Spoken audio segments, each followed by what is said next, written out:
And now for our feature presentation.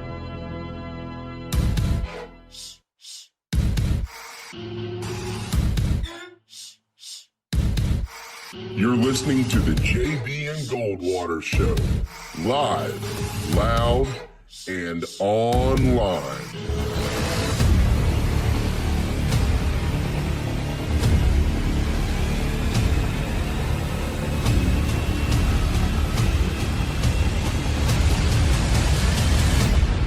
Get out the rye bread and the mustard this time, Grandma! It is a grand salami! Oh, the band is out on the field! He's going to go into the end zone! Puts it up. Yes! There goes Davis! Oh, my God! Davis is going to run it all the way back! Auburn's going to win the football game! American Pharoah is finally the one! American Pharoah has won the Triple Crown! And Barnes hits one high! It's a dig! It is out of here! High fly ball into right field. She is gone! Unbelievable! A home run for Gibson, and the Tigers have won the game 5-4. I don't believe what I just saw! Here are your hosts, Jamie Bradford and Darren Goldwater.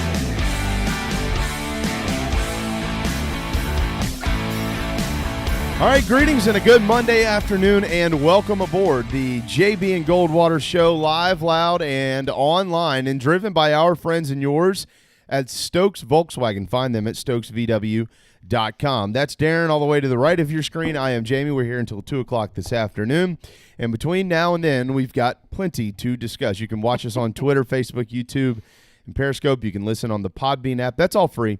Go to jbandgoldwatershow.com, jbandgoldwatershow.com to find out much more about our program, and all of our available platforms are right there on social media, all across social media at JB and Goldwater.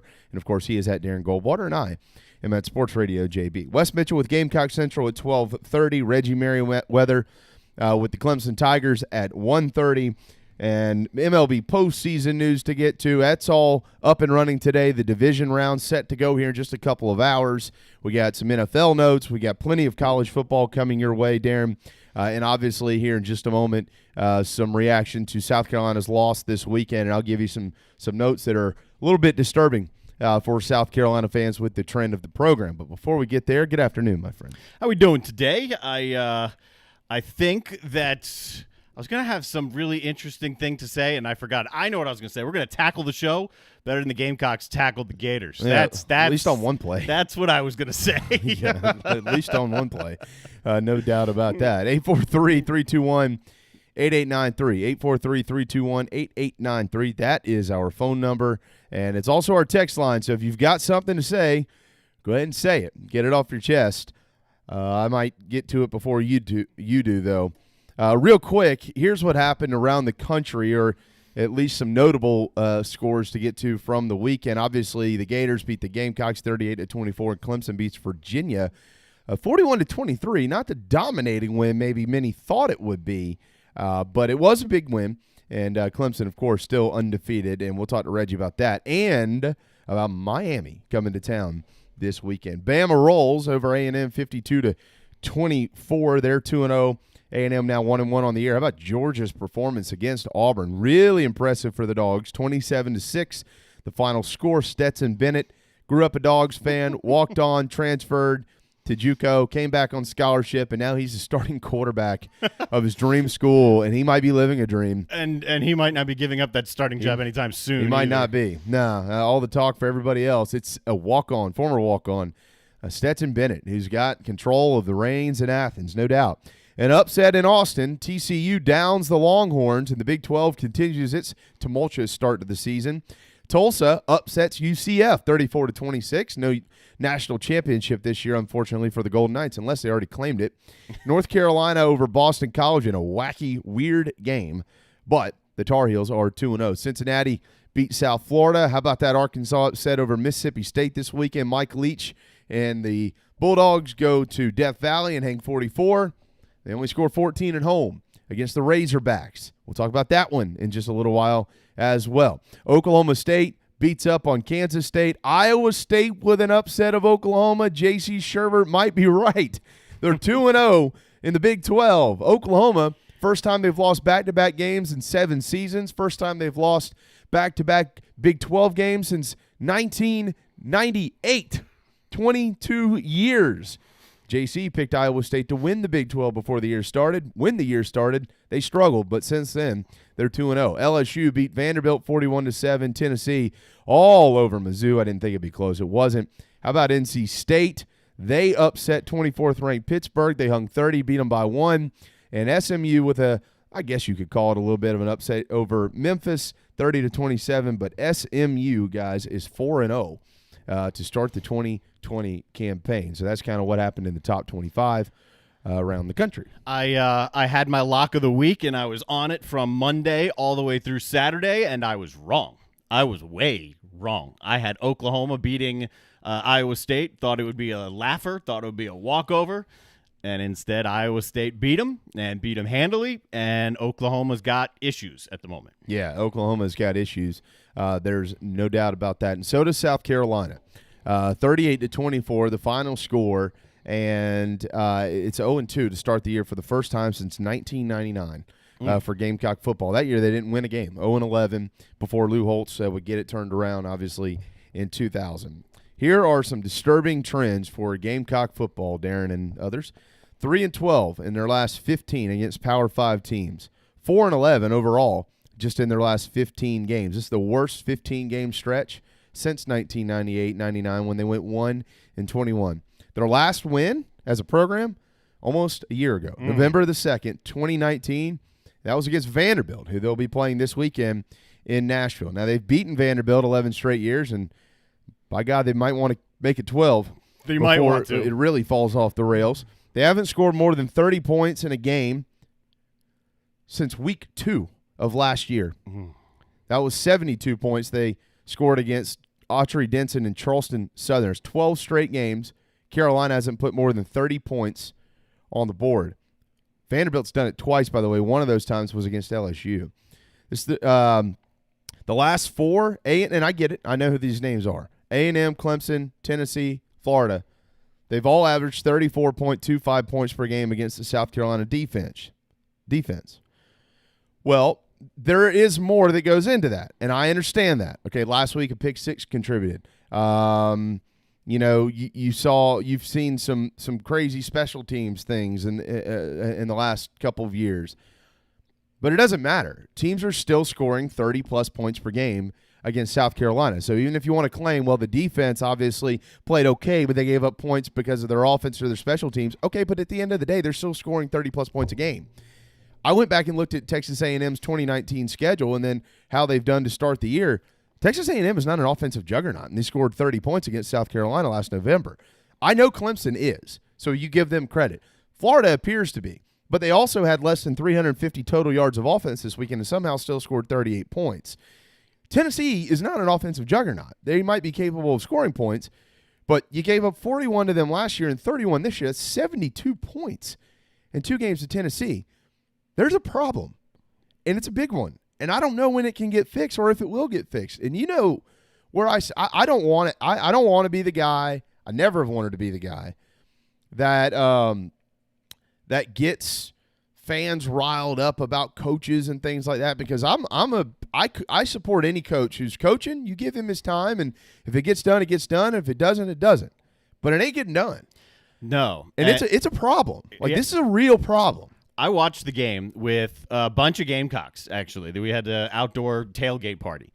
And just as an outsider, someone who's not a Gamecock fan, the game starts, I'm like, all right, that's a solid opening drive. But isn't that typically the case, where things go okay to start and then we just kind of start tailing off here when you're watching the Gamecocks? And then you watch them drop 1,000 passes, it felt like. You saw missed tackles, and granted, there's one play in particular, the Kyle Trask run, but there were a lot of missed tackles throughout that game. And there was a lot of issues that go back to coaching. And it's not just that this is a pattern that has developed and we're not seeing an end to the pattern. It's just, if you take even just a small sample size of Saturday, you're watching it and you're saying, well, that guy's not in position. That guy's overrunning the play. Why can't anyone catch the ball? The line actually played okay. Harris ran the ball well. You did a lot of things well enough to win that game. Like, legit win that game. A lot of things well enough. Mm-hmm. But as a cohesive whole unit, there are too many mistakes, glaring, obvious mistakes. Well, and that's where the issues come in. Look, to say I don't have a problem with losing is a pretty poor statement. Everybody should hate to lose. Actually, in my opinion, you should hate to lose more than you enjoy winning. Mm-hmm. Like, it should be the Steve Spurrier mentality every day of your life in anything that you do. You should hate to lose. Finishing second sucks. Finishing 14th sucks. It all sucks unless you're one. So I'm going to shove that statement aside.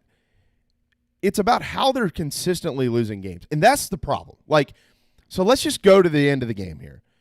Not even the end of the game. Halfway through the fourth quarter, 8 minutes and 2 seconds, and you're up 14 points. And I have read every single word, and I've listened to every single word that Coach Muschamp has said since the game ended as to why that drive took over 7 minutes. Of course, they didn't get any points, even though Shi Smith was wide open and Colin could have run the ball in the end zone. They didn't get any points. But here, that's not even relevant to the conversation. What is relevant is not the play calling. The play calling was good. And I understand we were taking what they were given to us. Okay. No problem. Totally fine if you're down by 1 score. Not when you're down 2, because you have to score, you have to kick the football, then you have to either get a turnover or have another change of possession by holding them, get the football back, and then go score again to just tie the game, unless you try to go for 2 to win it, which who knows if they would have done that. But it was how that was handled. There was zero sense of urgency. None. There wasn't one kid that sprinted to the line of scrimmage and said, let's get going here. That's not the kid's fault. That's not the player's fault. That's from the sideline. And I know that on the head side, we got to pick up the pace here. We got to pick up the pace here. We got to pick up the pace here. Okay, well, if they weren't picking up the pace, then you either yank those kids off the field and don't let them play again, or you fire the guy that wasn't pressing them to pick up the pace. Because those are fireable offenses. If you're not listening to what I'm telling you to do, then you're fired. Period. The end. I don't care that it's 2 games into the year. So I don't think that was it either. I think it was a total failure, colossal failure, and I tweeted that the staff should be ashamed of themselves, and they should be. And I support this staff, and I think they're all really, really good coaches, and we've seen them do really good things in their careers. But they're failing right now at preparing their football team to do the little things right game in and game out. Now, is Tennessee better? You know what? They might be. Is Florida better? Yes, they are. There's no doubt about that. But going back to 2019 and even the year before that, the way that South Carolina is losing games is not acceptable. And Steve Spurrier won a lot of games at South Carolina with what I think was a less talented football team at times than this one. Mm-hmm. Like, I think there's a lot of talent on this team. I think they've actually recruited fairly well, although it looks like they haven't done that at the wide receiving position. But there are too many consistent problems. And so, yes, I work in the media, and yes, I'm a fan. So there's 2 sides. This side says jump off the bridge. This side says wait till the end of the year and see what happens. Well, it should probably land somewhere in the middle. Like, it's okay to be a fan and to criticize, but you need to try to understand at the same time what you're seeing out there and why you're seeing that. And I've been doing this for a long time, and I know there's others like me too. So I'm literally just speaking from my perspective here. It's going to be much more difficult for fans to continue to support with some type of blinders on when every single week they're seeing the same problems. It's okay to lose games when man, we've gotten better. We just haven't gotten over that hump. But not when the same problem is there. And Michael Flint said something very politely, and I know what he wanted to say because I talk to Michael every day. But he said something very politely before the season started when I asked him about the wide receiving core. Remember what he said? He said, this is going to sound quite elementary, but Just catch the ball. Yeah, and he reiterated that on Friday again. And he's trying to be nice. But what he really wants to say is, if you can't catch the football when you are in college in the SEC, take your uniform off and go the hell somewhere else. And if you can't coach your guys to catch the football when they've been offered a scholarship to play in the Southeastern Conference, then maybe take your shirt off and go coach somewhere else. You have to catch the ball in the SEC. You have to catch the ball at the Citadel. You have to catch the ball at CSU. If you're a wide receiver in college, you have to catch the damn football. Like, you cannot have the same problems. I'm not mad because they lost. There was a reality that they could easily start the year 0-2. We all knew that. Mm-hmm. We all knew that. But the problems that are causing these losses aren't being fixed. And when you get through a preseason, Darren, and during that preseason you hear things like, well, we got 10 guys up front on the defensive line, and we've got 10 guys up front on the offensive line. And, oh, man, Luke Doty and DeCarrion Joyner are really going to help us at the wide receiving position, and yada, yada, yada, yada. The one thing that we heard that appears to have been absolutely right is Kevin Harris is a starting running back. The guy's good. I mean, he ran through tackle after tackle on Saturday. Colin Hill is a starting quarterback. I know that last pass was his fault, but overall he's played pretty dang well through 2 games. All right? But the rest of it appears to be just total junk right now. And to have 2 potential first-rounders in the secondary, it ain't working. So, I don't know what the answer is. I'm just venting frustrations on behalf of probably a lot of people. Now, I've also heard some people say, well, I'm turning in my tickets. Okay, well, that's fine. I sat through 21 straight losses in 98-99. Okay, I don't really want to do it again, but if our family didn't turn in our tickets then, somebody must be calling the text line. If I didn't turn in our tickets then, we're not turning them in now. We ain't going anywhere. And I know some people might be, and that's fine. This is kind of what we do. But my goodness, it has to get better. And I'm just going. I don't want to talk like this, but I'm going to say this, Darren. If they lose in Nashville on Saturday, I don't know. I don't know that the administration in Columbia has many choices left. And I hate. That's the only time I'm going to say that. But I'm just saying it because the frustration you're venting right now is echoed by every Gamecock fan that I know. And it's not just the Gamecock fans. You can hear it and see it from around the SEC country. Let's limit it to that. Because I tweeted something out after the game, quoting an Alan Taylor article. Alan's the guy we had on from The Athletic covering the Gators. The Gators didn't think they played very well. The Gators have some issues that they want to work through. They don't think their offense was that smooth. They still think there are some holes in that defense. And I tweeted out, I don't think either fan base is particularly pleased with how this thing went. And to be watching the same things happen over and over again. There was one play down at the goal line where I think it was on the 4 or the 5. It was one of the Pitts touchdowns. And there wasn't a double coverage anywhere around. They had Izzy playing over the top. He had no shot. I mean, there was a simple slant right over the middle, easy, right? It's almost like, again, there are fixable mistakes, and these are fixable mistakes that aren't getting But they're not fixed. being fixed. They're not getting fixed. The special teams are a disaster. Yeah, it's bad. They're a disaster. Outside of Parker White. Well, yeah, he looks good. I like him. Outside of that, they're a disaster. I mean, to try and fair catch the ball, and I get that. It's a fine rule. And then drop it and then pick it up on your knee. Don't do that. That's coaching. You got to know better than that. It's repeated mistakes over and over again. So if you go to Vanderbilt, which is one of the few on the schedule that said when it came out, you're like, oh, well, there's a win. Okay. If we start 0-2, there's a win. Okay, there's your win. Right. But I think Vanderbilt probably, even at 0-2, feels better about itself than South Carolina does because the expectations were higher. So you go down there as a beaten mentally football team, and you're taking on a team essentially with nothing to lose because they're looking at the Gamecocks like, yeah, we're 11.5-point dogs, but maybe this is when we can get it. Maybe we can get on the right track here. You go down there and lose, and there's almost going to be a sense of there's no coming back from this. No, there's none. I don't know how you – I don't know. Because there's a couple of ways to look at this, and I know I'm kind of stuttering over my words. I apologize. But, yeah, if you go up to Nashville and you can't get a win there, nobody's going to be at the Auburn game the following week. I can assure you of that in Williams-Brice Stadium. From the fans' perspective, there's no hope to even win a game because there's nobody else on the schedule that's worse than Vanderbilt. Nope.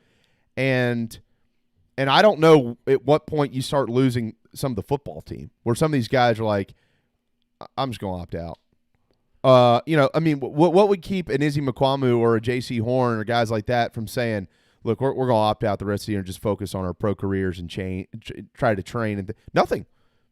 Because, that's not a good look for NFL scouts. Like NFL GMs and stuff are going to be like, you quit on your team in the middle of the year. I get that. But also talent is talent. There's probably somebody who's going to be willing to take a shot on them. They won't really care.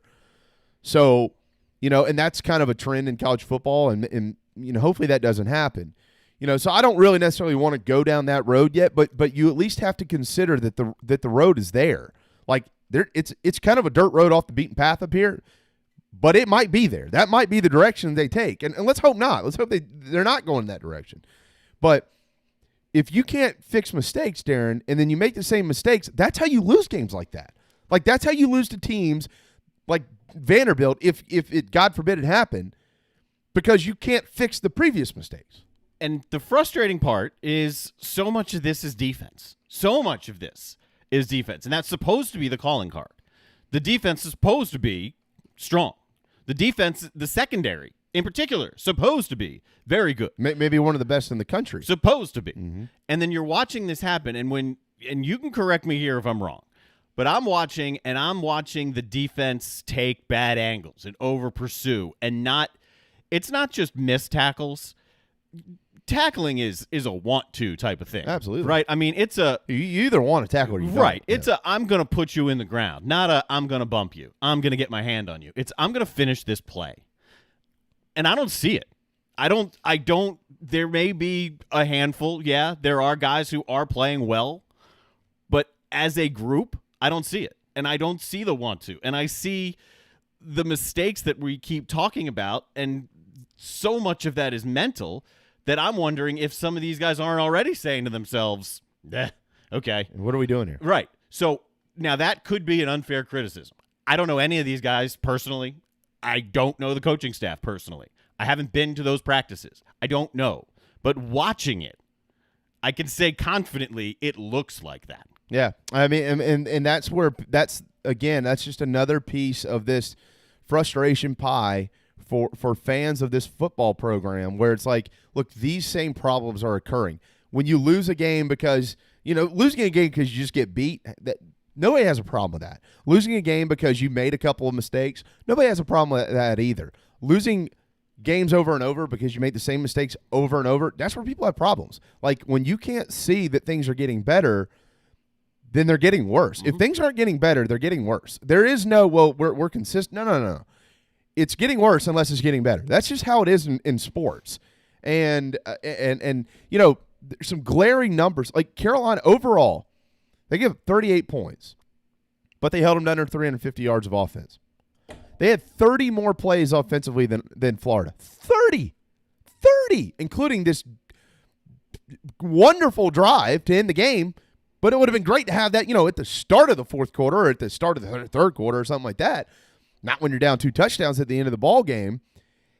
So they are flashing some things where you're like, oh, this looks nice. It was bad timing on that one because nobody gave a damn about getting to the line of scrimmage trying to snap the football.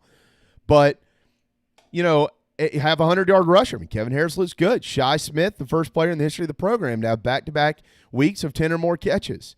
He leads the country right now in average catches per game. That's good and bad. It's great for Shi Smith. It's bad for the rest of them. That means nobody else is catching the ball. Yeah, I don't have the answers. All I'm doing here is, here's what I'm seeing. Mm-hmm. And I'm not regurgitating everything that I'm hearing, because some of what I'm hearing I don't agree with. Some of what I'm hearing I do agree with, but I can't say those words publicly. And so, we all have to base this for ourselves, but I'm just going to look, man. They just dumped another $23 million into that facility up there. They've dumped hundreds of millions of dollars into upgrades. Steve Spurrier won a lot of games here, and people that still continue to want to criticize him, boy, do you look dumb today? I can tell you that right now. Don't criticize Spurrier ever again, okay? Okay? Don't do it. Because the reason you're so pissed off about this is because of the expectations that he raised at South Carolina. That's why. Because if he didn't do it, this wouldn't be as frustrating. All right? It's because of Spurrier. So get over yourselves when you want to criticize him. And Lou Holtz able to get it turned around, wasn't able to finish it, but was able to provide a platform for Steve to step on and take it to the next level. And it's certainly been a regression. Again, 3-12 in the last 15 ball games against Power 5 teams, 4-11 in the last 15 games. Overall, it's the worst 15-game stretch since 1998 and 1999, and they've won all of one game since they upset third-ranked Georgia last year. One, and that was against Vanderbilt. I don't even know how that happens. I mean, you end a 5-year streak against Kentucky. You go on the road the next week and beat Georgia. You feel like things are moving in the right direction, and then you win once since over Vanderbilt with losses to App State and God knows who else. I mean, it can't happen, Darren. And so I don't know what Wes Mitchell's coming up here in a minute. Maybe he's got a little bit more of an answer to this. I don't know that anybody really does. At the end of the day, it's always going to fall on the head coach, and that's Will Muschamp. And I have been proud to say, and I'm still proud to say, that I support Will Muschamp as a coach. And hopefully on Saturday it gets turned around and they just run to a bunch of, string together a bunch of wins. That would be best case scenario, because making a coaching change is not the scenario anybody ever wants to be in. It might feel like it's a fun thing to do. Oh, he's going to be the next coach. You don't want to have to do that. It's awful. You don't want to have to do it. But you also can't go out there from 4-8 and go 2-8. Like, you just can't do it. So I don't know if they can get to 2. So, somebody here is going to have to figure out something. It's year 5. It's not year 1. It's not year 2. It's year 5. I mean, if you ever listened to me, I've got a good relationship with Will Muschamp. Yep. I like him. I think he likes me. I'm not trying to beat down on this guy. I think he's actually a really good coach. There's a reason why everybody in the country has wanted him his whole career. But something's not right. So I don't know what they do to fix it. You can go have a drink. You can go Dog and Duck, 3 locations in Mount Pleasant, Bell Hall, Park West, and Clemens Ferry. They got the Untapped app now, so if you want to see what's on tap, download the Untapped app. Figure out what they got on tap. Kevin Harris, with that 100-yard game, is the 4th leading rusher in the SEC. Actually, the 3rd running back. But he looked great. Yeah, he looked really good. Sean Finley looked really good when he was in there, too. Yep. I mean, they ran the football well. I mean, overall, I thought the game plan was good, but the result wasn't. So we'll talk more about that coming up next with Wes Mitchell. We do have Reggie Merriweather. Really good stuff to talk about with Clemson. They have a major matchup, finally, right, in the regular season coming up this weekend with Miami, and bouncing off of that Virginia victory. You got much more in college football. Baseball, the postseason continues today. Some NFL notes and much, much more. So hang tight. The JB and Goldwater Show, driven by Stokes Volkswagen, will be right back. This is Mike Mazzell for Stokes Volkswagen on Ashley Phosphate Road with exciting news. Every 2020 Tiguan S, our best-selling third-row SUV, is $3,500 off plus 0 APR for 72 months. But wait, there's more. With $299 down, you can own the Tiguan S for just $299 per month for 72 months at 0% APR. Not just one at this price, over 22 Tiguans to choose from. All $3,500 off plus 0 APR for 72 months and $299 down, $299 per month. Best of all, at Stokes Volkswagen, we are so desperate for used cars that we'll take any trade in any condition, running or not. We need your trade more, so we'll flat out give you more. And don't worry about your credit. Our lenders are more lenient than ever. So if you're interested in saving $3,500 on a new Volkswagen Tiguan S and owning it for $299 down, $299 per month, come see us today at Stokes Volkswagen on Ashley Phosphate or StokesVW.com. Peace and love at Stokes VW. Plus tax tag includes $399.50 closing fee. Offer subject to lender approval. Expires month end. The best cheesesteak in Charleston is at DB's Cheesesteaks. JB here. We say it every day, and we mean it. You voted for them. Let DB's Cheesesteaks in Avondale and West Ashley feed your family this football season. Use your favorite delivery app. Have them dropped off before your favorite game. And don't forget the boardwalk fries. They come with the Old Bay seasoning. DB'sCheesesteaks.com for the full menu. Hoagies, hot dogs, burgers, and more. DB's Cheesesteaks, the best cheesesteak in Charleston, the best cheesesteak for football.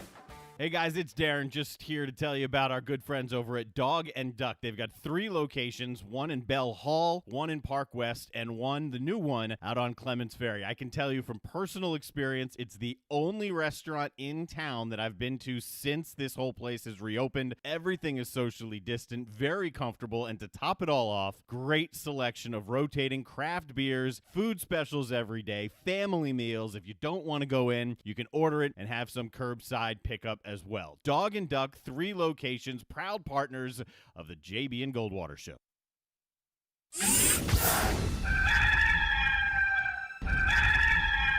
What's up, everybody? This is Patrick Davis, and you are listening to my friends JB and Darren on the JB and Goldwater Show.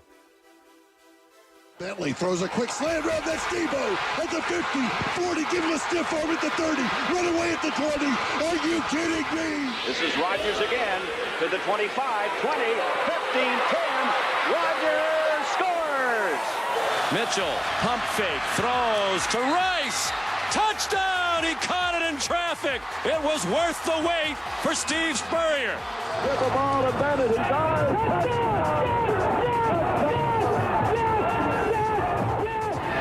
Walks it up, looking for Kelly. Touchdown! Can you believe it? Left side, Jeffries got space and a touchdown.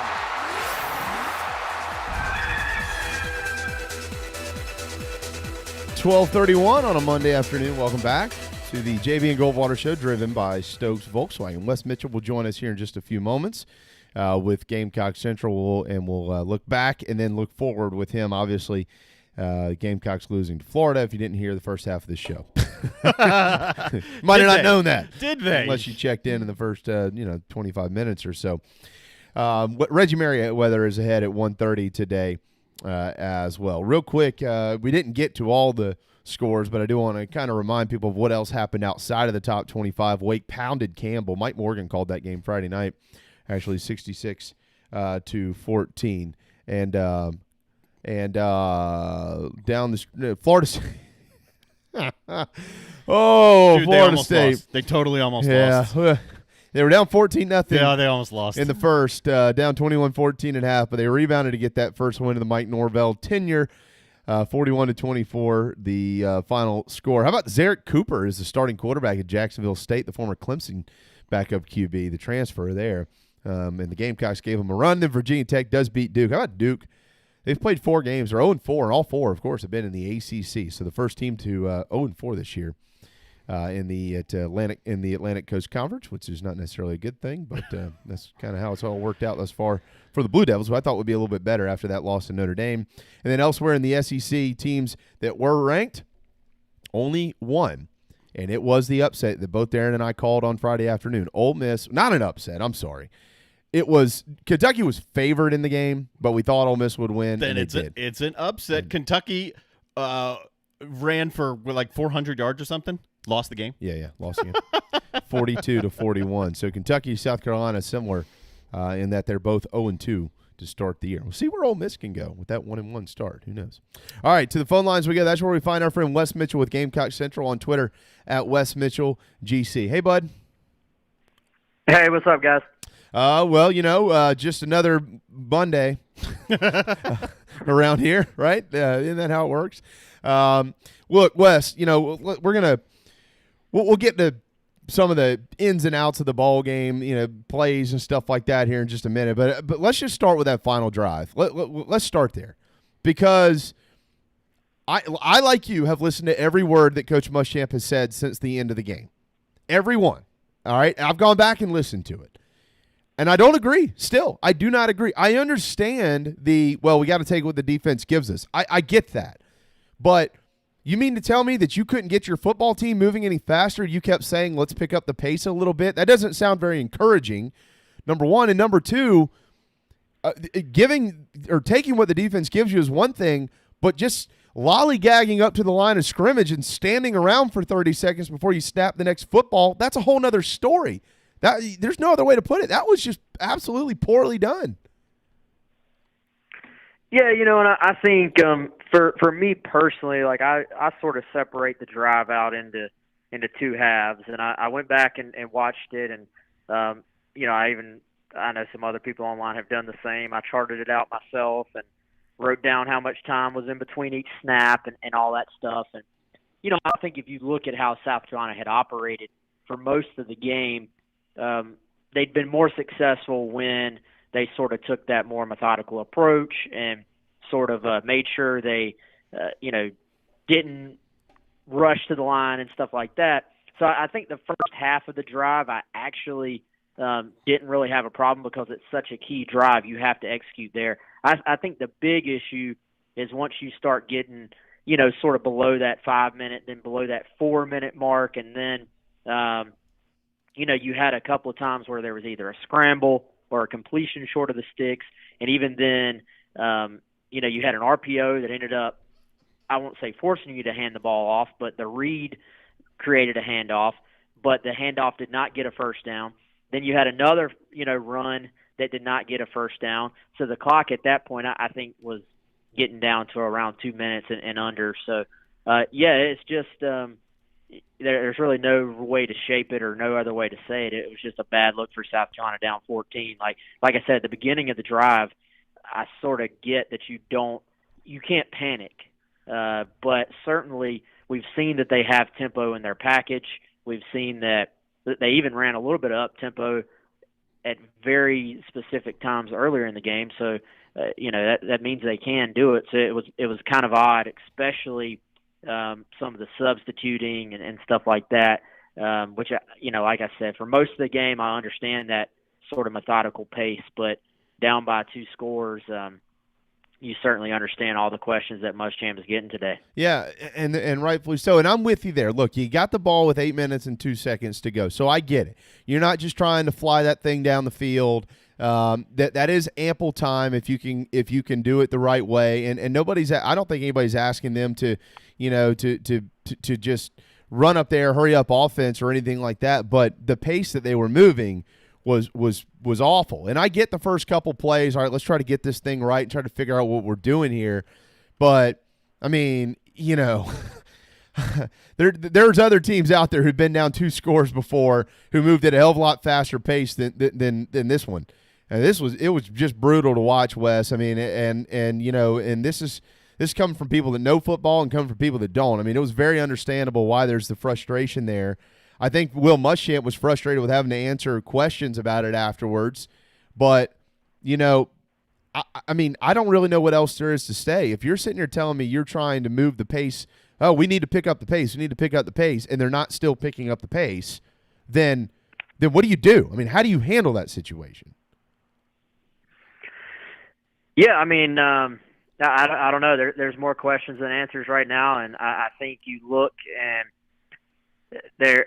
I mean, and again, he's been asked about it. I guess probably 3 times now. I think 2 the day it happened, and then again on the SEC teleconference, and rightfully so. And I think the big thing is South Carolina coming into this game. Most people, I mean, you sort of read the fan base. Most people expected South Carolina to lose to Florida, but I think what hurts is just how it happened. The fact that it's probably another winnable game for Carolina, even though I mean Florida's the better team. Let's not say that they're not, but South Carolina is right there if they can just make a few plays. And I think just the sort of the pace getting. And here's the other thing, man. It being an 18-play drive, that is sort of described by the fact that Florida was playing so much coverage, making you take the underneath and stuff like that. I think the big question, the big sort of thing fans should be upset about is just not getting up to the line of scrimmage faster, and sort of calling plays. I mean, the fact that it took so many plays is just a matter of, hey, Florida's playing coverage. You didn't force the ball downfield. And now that there was a play, I will say there was a play where one of the few times South Carolina I thought had an opportunity for an explosive play was one where Collins started rolling towards the right and Deshaun Fenwick flashed past his defender. Yep. Because the defender came up towards Colin Hill, and if he throws that ball instead of maybe faking it, then it's potentially a score right there, and South Carolina has a chance. I think the big thing was once South Carolina got towards maybe the 20-yard line and the clock has been running for a while, I think that's when you sort of have to start taking some shots at the end zone because, A, you still have a little more room to operate there. The field's not sort of, compressed like it is once you get down towards the 10. And if you're throwing the ball in the end zone, you either have a score, which is what you need, or it's incomplete and the clock is stopped. So, I think at the beginning of the drive, Carolina's saying, don't panic. We have to execute. There's no need to hustle to the line of scrimmage and go 3 and out, but then they really got themselves in a mess when they had those runs that were short of the first down, and then that's when you're really talking about time coming off the clock. On Twitter at Wes Mitchell GC, and here's the thing, Wes, I don't think that most fans expected to start the year 2-0.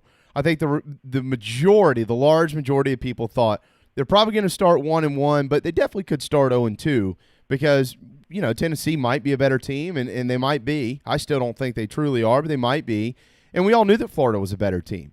But here we are in year 5, and I've known you for a while, Wes. You know where I stand on things. I'm a big supporter of Will Muschamp and his tenure at South Carolina and in Columbia, and I'm a supporter of his hires. I think he's got a great staff. I think he's recruited well. I think he says all the right things and does all the right things, and then they get to Saturday, and we see all the same things. I mean, we've seen the same type of things. You're talking about a program that's 4-11 in their last 15 games and 3-12 in their last 15 against Power 5 teams. That's not good. And a lot of those losses have looked very similar in the fact that they just still can't correct things or they still can't catch the football. Special teams, not good outside of Parker White. This defense, Wes, has given up over 30 points in 4 straight games. And I know that they played A&M and Clemson and Tennessee and Florida, but you'd at least like to think that you got 2 first-rounders in the secondary and you got a bunch of 5-stars and 4-stars you've recruited up front. You might sniff one out every once in a while and have a big game, and that's what good teams do. They happen to have a good game sometimes against other good teams, and they haven't done that. It's been pretty consistently bad, and the trend is not good. And so I don't know what they do to fix it, but I feel like there's a lot to fix, and we heard a lot in the preseason about. We got 10 on the defensive line and 10 on the offensive line, and Rico Powers is going to help a lot, and Luke Doty and Carryon Joyner, those guys are going to be in there. They're going to help us a lot. None of it. The one thing they were right about is Kevin Harris. He had a hell of a game, and Colin Hill, he's been doing well, and I think the offensive line played a little bit better. But the rest of it's been the same old, same old. So how do you address that with your football team here in year 5 early without, maybe losing a little bit of the football team? He's already lost some of the fan base. Yeah, I don't know if there's evidence he lost the team. I mean, they were down by 24 and keep fighting. So I'm not going to say there's evidence of that. No, yet. No. I'm sorry. I don't think he's lost the team. No. How do you address these without that happening? If they go up there and God forbid something wacky happens in Nashville, I mean, how do you fix some of these consistent problems without totally having a mess on your hands here? I mean, I think you have to play better for one, and I think. For one thing, we've told, if people are reading anything on Gamecock Central, that receiver was going to be the biggest concern for this team coming into the year, and easily the biggest concern on the entire roster was going to be the receiver position. I think we've seen that play out through game 1, and I think it's easy for us to sit here and say, play this young guy, play that young guy, and then we'd be the same ones complaining when a young guy makes a bust and asking why did that guy not know where he was supposed to run. So, I think for the fans right now, it's just frustrating, like you said, because it dates back to the end of last year, losing down the stretch, and now losing to start this year. If you look at the team from that standpoint, it is very, very frustrating to be a South Carolina fan right now. I think if you look at the team just as this year's team, 2020, then there are still some things that I think are very correctable. There are still some issues where, frankly, we can talk about the players South Carolina has recruited, but you're playing an SEC schedule where every single week, anything you can say about the quality of player that South Carolina has recruited, you can say the exact same thing about the opponent. Mm-hmm. So from week in, week out, except for this coming week against Vanderbilt, certainly South Carolina's out-recruited Vanderbilt, but against Tennessee, I think probably 2 fairly evenly matched teams from a talent standpoint. This past week, South Carolina's at a talent disadvantage compared to Florida. So ultimately, those games come down to which team can make the big plays, which South Carolina has not made enough explosive plays, haven't made enough plays on 50-50 balls, and then the team that can actually minimize mistakes, not do the little silly things that get you beat. And I think we've seen certainly Florida did some silly things that could have gotten them beat as well, but when Florida's receivers are making plays on balls down the field, going up, catching 50-50 balls, and then South Carolina's receivers are not catching the football even when they are open, then you sort of see, I think, the difference there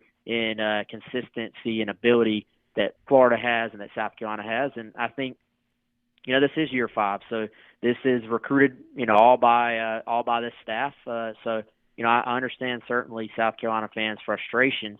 If you just dial it down to these 2 games this year, I think it's about trying to clean up some of the misses and clean up just some of the bad mistakes, because both of these games were actually, I think, winnables for South Carolina. And I would say that Florida, that offense and those weapons, they're going to make a lot of defenses look bad this season. I think ultimately, though, the one that still is really killing South Carolina is letting that Tennessee game get away. Wes Mitchell with us, Gamecock Central. You see it sometimes in pretty much every sport where one side of the field or court affects you on the other side. So I'm asking you this because the defense is what is most concerning to me. I understand the receiver position was going to be an issue coming into the year, and we've seen it. What didn't seem to be an issue was the want to on defense, and they're not – like that tackling's about a want to. Jamie and I talked about this in the first segment. You got to want to take a guy down. And there are just way too many missed tackles. A guy getting a hand on you here, just a shoulder into you there. Is the issue on offense translating to frustration on defense, or is this just a group of guys right now as a whole? Now, there are some playing well, but as a whole, who just simply are not doing what's necessary to get the guys to the ground. I mean, that's the most disappointing part for me. I mean, I would for me, I think the coverage has been the biggest issue. I mean, you look 12 missed tackles in a game. The issues of tackling are sort of, I would say, highlighted or heightened because of the one really, really bad play where you can't get I think it's Tony on the ground where you have 4 or 5 guys around him and you don't get him on the ground. I mean, I think that counted as 4 of the missed tackles all on one play. Yeah. So, I think for South Carolina, if I'm talking about the biggest issue right now defensively, I think it's just when the ball is in the air, making that decision on am I trying to bat this ball down? Am I trying to go pick this ball off? Or am I trying to just go make a tackle or dislodge the ball by hitting the guy? I think you look when the ball was in the air, there, as good as Kyle Trask is, and he's as good as I've ever seen maybe at avoiding the rush in the pocket and keeping his eyes downfield, he will put the ball up in some 50-50 situations. And to give Florida's receivers credit, they went out and made those plays to the detriment of South Carolina's secondary. They didn't make a lot of those plays. So I think you look and certainly anytime, if you're a fan, your team misses a tackle, it can be frustrating. I don't know statistically if the missed tackles are necessarily the biggest issue on defense right now, other than the fact that on it does look really bad on that one play where you see, hey, this receiver has 4 or 5 guys around him. He has the football, and you just need to get him to the ground, right? And if you get him to the ground, then you're still playing. Who knows what could happen? Maybe they turn the ball over. Maybe you force a field goal. Maybe they miss a field goal. It's all about sort of continuing to play. Anything you can do to get that guy on the ground and not giving him the easy touchdown there, maybe you give yourself a chance, for the game to play out differently. So I think certainly there are questions, I would say, in the secondary right now. Not that it's been perfect against the run, not that they've tackled perfectly, but some of that is, you're just playing some really good offensive players. In space, you're going to have some missed tackles, but I think the one big play there is certainly one that's going to be hard for those guys to watch on film this week. Yeah, and again, Wes, I commend you for the job that you and Chris and Colin and all of y'all do because you cover it so well and so balanced. And everything you just said there, people don't understand all of that, but they also see what they're seeing in the fact that we're hearing the same things every week. every week we're hearing the same things, and you know, and because I say it and you say it, and you know whoever else, you know, Jay Phillips says it, whoever, you know, we all watch the same stuff. We see it, and we know the things that probably need to be corrected and quickly. But we also said it in 2019, and we said it in 2018, and it's just, it seems like it's not getting better. So I understand the frustration of fans. I get it. You know, I'm a frustrated fan myself.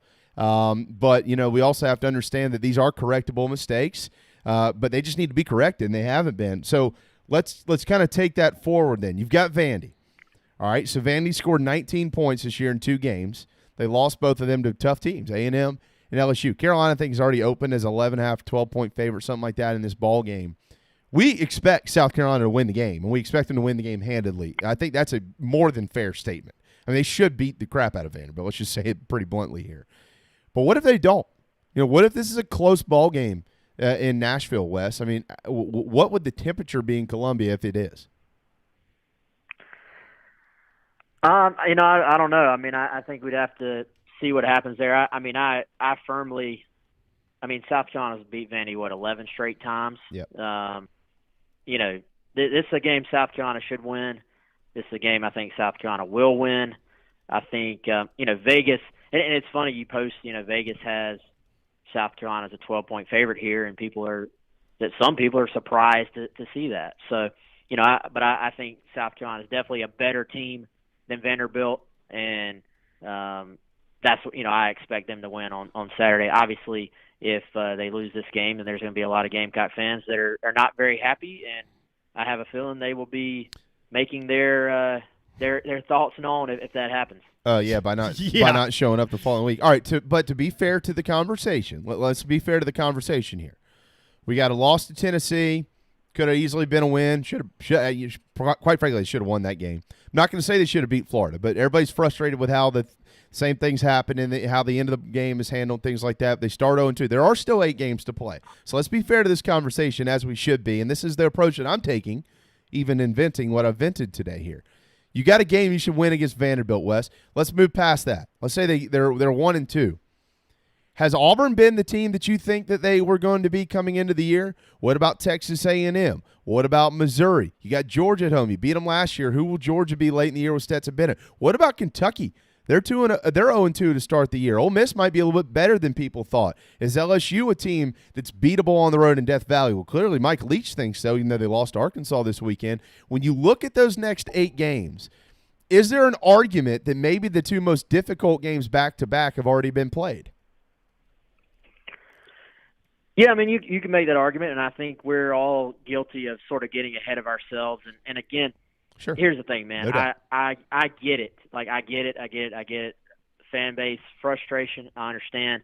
I think, again, there's a difference between do you consider this season a continuation of last season, or do you consider, hey, this is a brand new team, and every team, because there's obviously some guys every year come back, some guys graduate and move on. So every team is going to have its share of issues at the beginning of a year that you have to fix. Now, you certainly hope that your team can still win games while they're fixing those issues, right?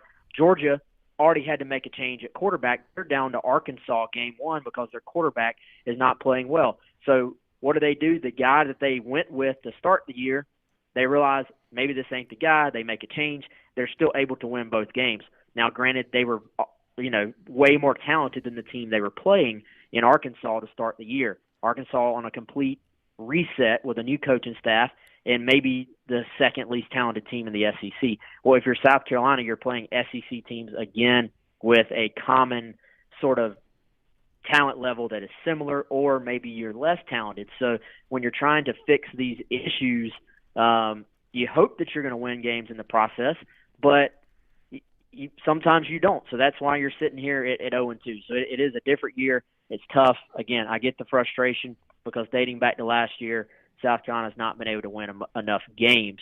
But also, in some ways, it's not fair for us to put all of last year on all the guys this year because it is a different team. It is some different guys out there. And we've got to just sit back and see, does it keep going the way it has, or is this team, this group, able to turn it around and get it going. It has to start with a win over Vanderbilt this week. But, yeah, I think from what we've seen from Auburn, I mean, I'm sure that Georgia defense is good, but you look at some of Auburn couldn't do anything against this Georgia defense. So it ain't just South Carolina that's having struggles in the SEC play right now.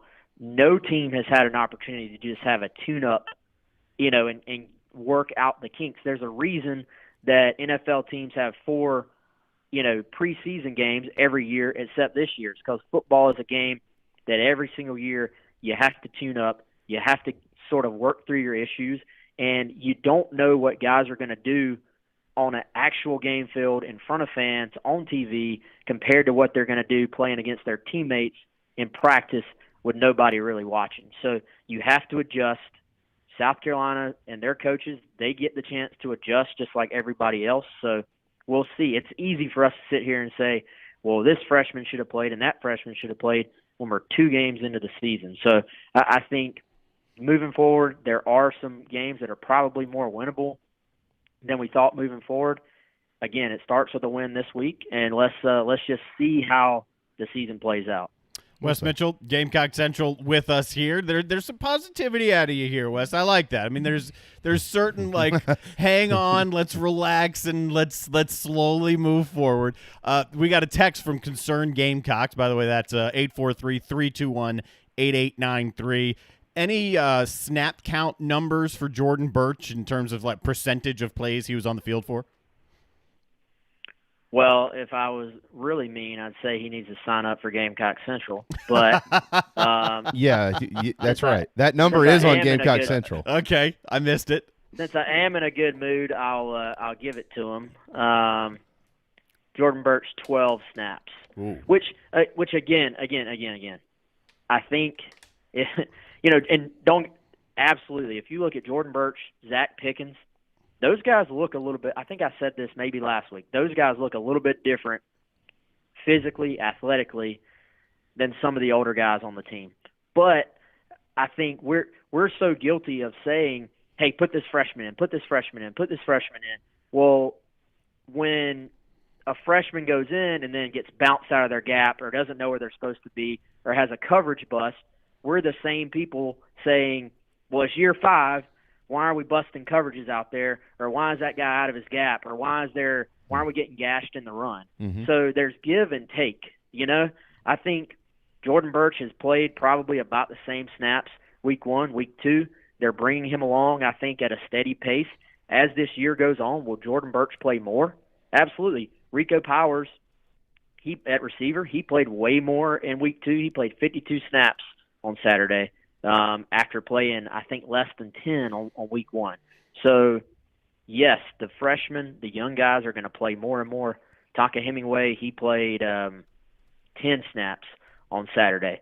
Are all those guys going to be really good for South Carolina? Yes, but I think there's also a sense of it's not necessarily fair to throw those guys out there and just make them learn on the job either. When you have a guy like J.J. Ngbari ahead of Jordan Birch, who's a pretty good player in his own right. So yep. I get, and I firmly believe the more this year goes on, the talent with Jordan Birch and Tonka, it's off the charts. It's very, very obvious. Tonka already making plays, Jordan making plays last week at TFL, this week diagnosing a perimeter screen and going down and not only getting there, but hammering the kid when he got there. The talent is off the charts, but we're 2 games in, guys. So I think, again, I'll say the words again. I get it. But we got to give these young dudes time to actually settle in and be ready and to be comfortable and to know everything that they're going to be asked to do, because the complexity of a scheme at the SEC level, it's not just go out there and go get the quarterback or go out there and get the ball carrier. There's more that goes into it. So I think as the year goes on, you will see these guys everybody's wanting to see more of play more. But we also got to remember it's 2 games in. Yeah, well said. And one thing we know that they know how to do, they just need to do it, just catch the ball. Michael Flint's been saying this for a month on our show. Every Friday I always ask him, what about this? What about that? And he says, this sounds elementary. I mean this. He said it before the season started. You got to catch the ball. Start there. Just catch the football. They're not doing that. They need to do that. All of them, even Shy. I mean, they got to catch the football. Speaking of Shy, though, 22 catches. He's caught a lot of them for 225 yards and 2 touchdowns to start the year. First Gamecock in the history of the program to go back-to-back double catch games. And I think he's leading the country right now, averaging 11 per ball game. So that's good for him, but the rest of the guys need to step up. He's almost got as many catches as the rest of the team combined. The next highest is 9 from Deshaun Fenwick, as a matter of fact. But Wes is right, too. You should be a member of Gamecock Central. You would know the snap count. Matter of fact, Wes, when you asked that question, Darren, I was looking at the snaps. Yeah. I was looking at the chart that they put up here. So I was going to let Wes see what he wanted to do with it before I said anything. But, yeah, he had 12 in the ball game. So, concerned Gamecock, get on Gamecock Central. Do it now. Yeah, you should be a part of Gamecock Central. What else? I know you've got a lot coming up in the next couple of days, Wes. Anything outside of just looking at the ball pass, looking back at this game, looking ahead to Vanderbilt? Obviously, that's all good in its own. But anything else on Gamecock Central we need to keep our eyes on here? Nothing specific, man. I mean, we'll have some recruiting updates. I've got a recruiting update right now on one of the receivers Carolina offered last week. I think they're in pretty good shape with, so they can read about that. And then, we'll be breaking down the game and then moving ahead to Vandy. I'm sure we'll be doing our YouTube live show here at about 2 o'clock. Yeah. So hopefully people will join in for that. That's a good show. That's a good show. You and Chris do a very nice job. I hope people do watch that. It comes up at 2 o'clock. You can watch it on Twitter. You can go to Gamecock Central and watch it there. It's a really good show. So nice job with that, man. Produced well, too. Yeah. Well done. Good production. Nice job. Nice job. Wes, thanks, man. Didn't mean to start it with such a negative vibe today, but there are questions. They're difficult questions, and we don't have the answers, but you're better than most of us at giving some better ones. So I appreciate it. All right, guys. You have a good one, okay? There you go. Wes Mitchell with Gamecock Central on Twitter at Wes Mitchell GC. All right, we're past due for a timeout, so we'll hit that, and then when we return, we'll get into some postseason stuff. We got some NFL notes. Got some more college football. Reggie Merriweather's ahead at 1:30. Some good news for the Tigers, obviously. So hang tight. The JB and Goldwater Show, Hour 2, coming up next. The best cheesesteak in Charleston is at DB's Cheesesteaks. JB here. We say it every day, and we mean it. You voted for them. Let DB's Cheesesteaks in Avondale and West Ashley feed your family this football season. Use your favorite delivery app. Have them dropped off before your favorite game. And don't forget the boardwalk fries. They come with the Old Bay seasoning. DB'sCheesesteaks.com for the full menu. Hoagies, hot dogs, burgers, and more. DB's Cheesesteaks, the best cheesesteak in Charleston, the best cheesesteak for football. At Patriots Point Naval and Maritime Museum, families walk in the footsteps of our nation's heroes, the brave ones who risked their lives to defend our way of life. Home to the aircraft carrier USS Yorktown, USS Laffey, and the USS Clamagore, there's more than 1 million square feet of exhibit space to roam. White Glove certified, we have several new health safety measures in place to enhance the visitor experience. Come for the day and leave feeling inspired. One of the most impressive museums in the country, located right here in Mount Pleasant. Visit patriotspoint.org for more. We'll see you soon. Hey guys, it's Darren, just here to tell you about our good friends over at Dog and Duck. They've got 3 locations, one in Bell Hall, one in Park West, and one, the new one, out on Clements Ferry. I can tell you from personal experience, it's the only restaurant in town that I've been to since this whole place has reopened. Everything is socially distant, very comfortable, and to top it all off, great selection of rotating craft beers, food specials every day, family meals. If you don't want to go in, you can order it and have some curbside pickup as well. Dog and Duck, 3 locations, proud partners of the JB and Goldwater Show. This is Scott Glaze, head golf professional at the Links at Stono Ferry, located on the outskirts of Charleston, South Carolina. I'm inviting you to tee it up on one of the most scenic and challenging courses in the Lowcountry. Our back 9 is highlighted with 3 holes that border the Intercoastal Waterway. Visit stonoferrygolf.com to book tee times and discover all that Stono Ferry has to offer. The Links at Stono Ferry is a former South Carolina Golf Course of the Year and is also home to the College of Charleston men's and women's golf teams. Come see us. We would love to have you. stonoferrygolf.com. Hi, I'm Chris Half, Public Information Officer at the Patriots Point Naval and Maritime Museum. We're home of the mighty USS Yorktown, USS Laffey, Clamagore, and Vietnam experience. And we're a proud partner of the JB and Goldwater Show. We invite you and your family to come see us and enjoy a day on Charleston Harbor. Visit patriotspoint.org for more information. And now, it is my honor to present the National Anthem.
live, loud, and online.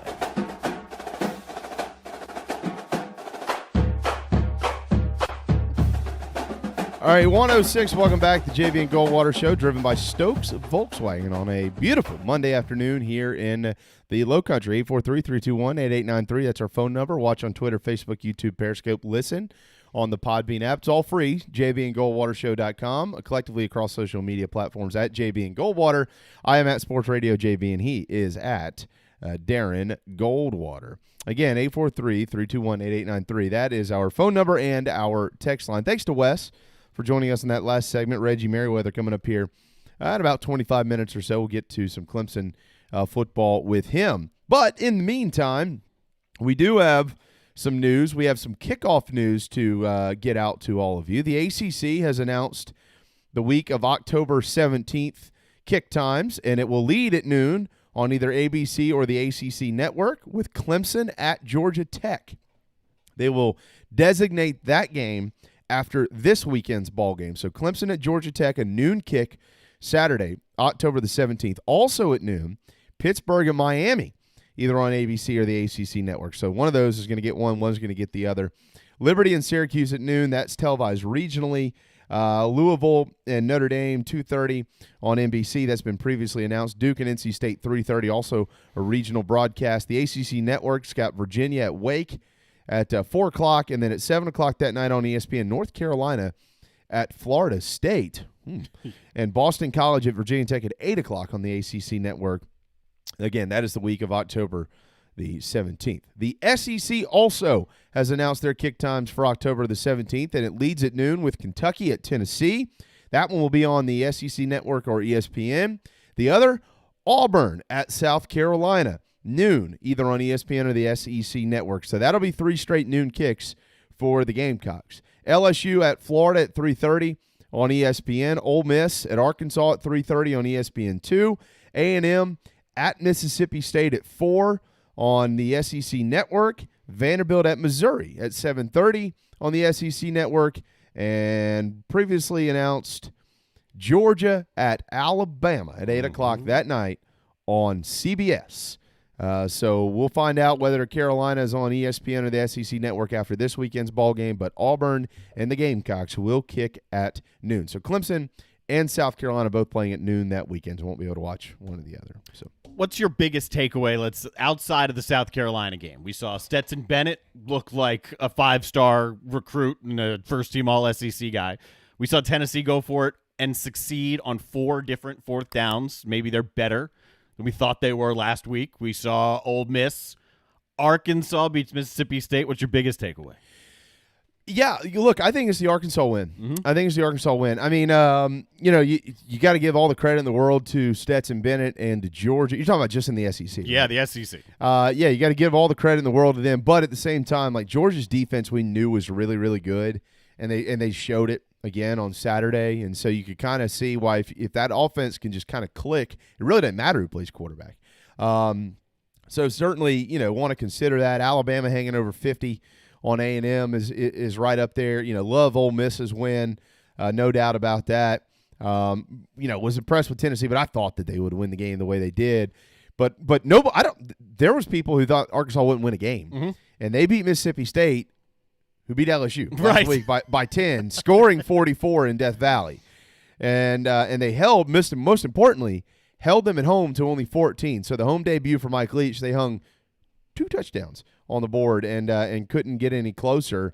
And so I think it's Arkansas. I think, look, I kind of picked on Laura Rutledge, who I respect the heck out of, before the year because she picked Arkansas to be the surprise team in the league. Everybody was like, huh? Well, I know that they got blown out by looking at the score against Georgia in week 1, but let's remember how close that game was for quite some time. And then all of a sudden they turn around and beat Mississippi State. And now they're going to go to Auburn. And look, I'd like to think that Auburn's probably going to rebound and win this game and probably win it comfortably.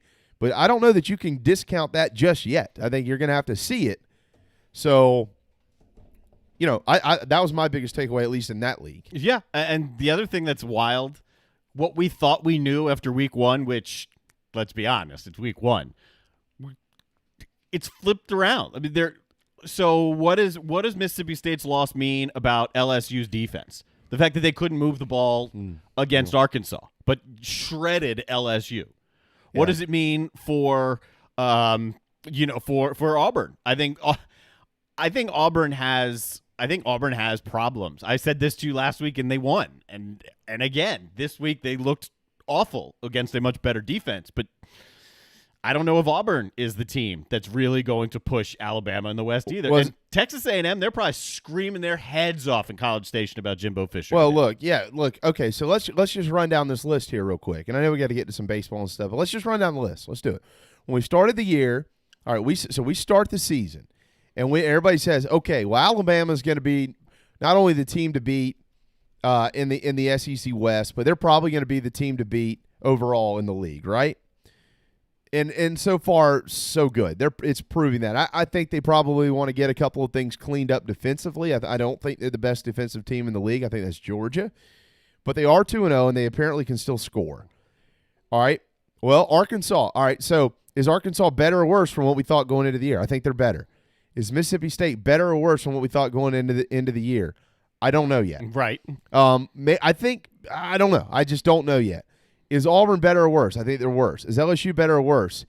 I don't know yet because I didn't expect them to run in there and go undefeated, but I thought they could go LSU could go like 7-3, and they still absolutely can.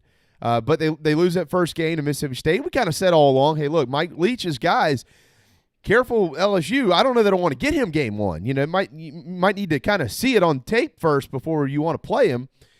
But then they blew out Vanderbilt this weekend, so I don't know yet on LSU. Is Ole Miss better or worse? I think they're better. Is A&M better or worse? I think they're worse in the East. Look, I think Florida is right where we thought they'd be. Georgia, pretty much what I thought they'd be with a couple of kinks here and there, but overall I think that, they're 2-0. Tennessee's 2-0. Now, Tennessee's had the easiest road to 2-0. Mm-hmm. They beat South Carolina, they beat Missouri, but they are 2-0. They're one of 4 teams in the league left that's undefeated. Kentucky's worse than I thought they'd be. Missouri's about where they thought they'd be. Carolina's worse than I thought they'd be. And Vanderbilt's where I thought they'd be. So, and that's all through 2 weeks. Right. Let's have the same conversation in 2 more weeks. Yeah. Because this could be totally different again. Georgia's going to lose or Alabama's going to lose because they play each other in 2 weeks. Florida and Georgia have to play each other this year. One of them's going to lose that game. Tennessee, Florida, Georgia, they're all playing each other. So, I mean, everybody's going to have a couple losses in this league, guys, maybe bar one team. And if I had to pick, I'd say it's Bama because Bama can have a bad game defensively and they can still outscore you. I don't know that Georgia can do that. It's hard to say that right now, that's for sure, because we don't know enough about Stetson Bennett. We've only seen him for a game and a half. Right. So we don't know enough if the Georgia defense is having an issue that day, whether or not he can come back. And look, if Georgia's defense is giving up points, they're giving up points to the likes of Florida or Alabama. Sure, yeah. So then is Stetson Bennett good enough against those teams to rally from a lackluster defensive game? And that's the thing with Georgia, too. Like, Georgia is looking for the answer to win the national championship. Mm-hmm. They want to get over that hump, not the winning the league hump and all. They want to win the national championship. Is Stetson Bennett a guy that can win him a national championship? I think most right now would say no. But Stetson Bennett has to keep playing, and we'll just have to figure this out down the road. It's way too early to judge that. Can Mac Jones win Alabama a national championship? Absolutely, because look around him. Can Kyle Trask win Florida a national championship? Yeah, he can. I think he can. Is Florida's defense good enough to win a national championship? We'll see. They didn't look good in the first week, but they cut that in half against Carolina this week. They got guys back, but how good is Carolina's offense? So I mean. It's an interesting conversation to have thus far. I still think the cream of the crop is Bama, and then right behind them right now, I would probably say it's Florida, and then maybe a close second, Georgia. Mm-hmm. I don't even know that I'm ready to say that Tennessee is the 4th best team in the SEC just because they're 2-0. I think that could still be LSU. I think that could, maybe still be somebody else out in the West. Maybe. I don't know if it'll be Auburn. I don't think it would. I don't know it'll be A&M. Maybe Mississippi State or Ole Miss. I don't know. I think a lot of those teams are kind of similar right now. But Tennessee's up there. They're one of the top 5 teams in the league probably at this point in time, the way it started. And then across the country, I don't know what your biggest takeaway is, But I sure as hell know what mine is. The Big 12. I mean, if anybody had thoughts of the Big 12 getting a team in the playoffs, you go ahead and wipe those clean. It's over. I mean, it's over. Based on what we've seen out of the Big 12, there is not a chance that one of those teams makes the playoff. Not a chance. And I know that Oklahoma State is 3-0. And you know what? Credit to them because they've gotten a little bit better every week since that first week, having to, squeak out of there with the win over Tulsa, which, by the way, Tulsa beat Central Florida this week. Okay? So maybe that wasn't as bad of a win as people think. Second straight year Tulsa's gotten Central Florida. That's right. Then they beat West Virginia by 14. They pounded Kansas. Kansas is terrible. But just based on the trends that we've seen in this league, Oklahoma State is not going undefeated. So, and Oklahoma already has 2 losses. They're out of this thing. It's over. Yep. Texas, I don't know. Probably not. I don't know that they're happy with Tom Herman. Probably not. That defense apparently isn't any good again. I mean, they've given up 87 points in the last 2 weeks combined between Texas Tech and TCU. 87, dude. That's a lot. Since we had Josh Pate on, who's got the show on 247 Sports Late Kick, I've been following him more closely because he was such a good guest. And he was saying this morning, if you look at the talent on the roster of the Longhorns and then you try and compute in your head the talent on the field with the results on the field, it's like it just doesn't make any sense at all. No. It doesn't. I mean, and to bring the conversation a little closer to home here, there's a lot of Carolina fans who were beating down Ray Tanner's door wanting Tom Herman. First of all, he wouldn't even still be here. He would have left for another job by now. But do you? Mm-hmm. Really? That's it? That's the answer? No, I don't think so. I don't know that it's any better in the spot that they're in right now. South Carolina's in right now, but Tom Herman's just not gotten it done. Nope. At Texas. He just hasn't. I mean, you should not lose at Texas, Darren. You're in Texas, dude. You're at Texas. Like, there's some school, like Miami should never lose. Never. Like, they should never lose. They don't even have to leave their area code to recruit. Southern Cal should never lose. I mean, you're going to lose games, but you shouldn't be a consistent loser. Like, Texas should never lose, ever. How about they're losing? This for Texas? This was one of the most damning stats I saw from the weekend. Texas is 11-6 as a ranked team versus unranked under Tom Herman since 2017. 11-6 as a ranked versus unranked. Like when they're ranked? When they're ranked and they play someone who's not, they are just 11-6 since 2017. Like that. He's been there 4 years, right? 5 years. 5, I think. I will double check. 4 because he went the year after. Yeah, 4 years. Is it 4? Okay. So you're telling me that they've only been ranked 17 times 17 weeks while playing. First of all, that's a low number for 4 years while playing an unranked team. I'm sure there's Remember, others he had to where get them back, right? So then they go win that bowl game a couple years ago, and we're back. And what year was he mocking that kid on the field? That was classy. You remember that? I do remember. I don't remember what year it was. Classy Probably guy. 3 years ago. Classy guy. Mm. Yeah, they're look. Big 12's out. They're out of this whole thing. I mean, I'm telling you, I said this before the season. There's a real chance that a 2-loss team out of the SEC gets into this thing. There's a real chance. Now, in saying all of that, the ACC is clamoring for 2 themselves because for the first time in the history of the league, they have 4 teams in the top 10. Clemson, Miami, Notre Dame, North Carolina. Notre Dame, of course, the 1 year, but they're still in there. But it counts. Clemson at 1, Notre Dame at 5, Miami at 7, North Carolina at 8. Now, if Miami gets blown out this week, they're 15-point dogs on the road at Clemson. They'll be out of there. If they keep it close and lose, they might not be out of the top 10. Clearly, if Clemson loses, I think they'll still have 4 teams in the top 10. Clemson won't fall from 1 to 11. No. But they're knocking on the door. I mean, right now, here's the top 10.